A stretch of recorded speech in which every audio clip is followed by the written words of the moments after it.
Власти Ингушетии пришли на помощь дальнобойщикам, оказавшимся в коллапсе на федеральной трассе Кавказ в регионе. Автомобили направлялись в Грузию.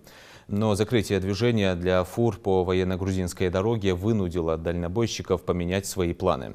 Километровая очередь большегрузов растянулась по федеральной трассе от сельского поселения Газиюрт до Карабулака.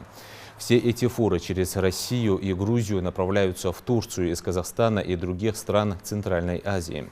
В общем, вынужденную стоянку в Ингушетии совершили более 200 большегрузов.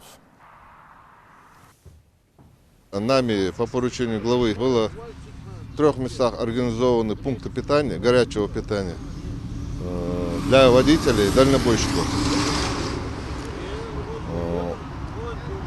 Были установлены котлы для варки мяса.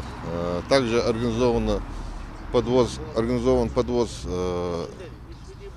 хлеба, сахара и чая.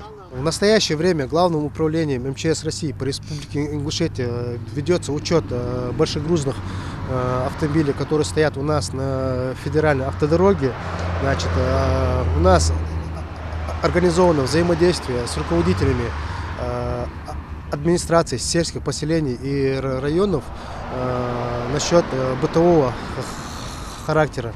Также Главным управлением МЧС России по Республике Ингушетия подготовлены полевые кухни для приготовления горячего питания. Мы будем работать весь период. У нас работают оперативные группы местных пожароспасательных гарнизонов. Они все время следят за обстановкой на автомобильной дороге. О разрешении ситуации говорить пока рано. Как показывает практика, на решение всех проблем уходит не больше недели, и движение могут разрешить в ближайшее время.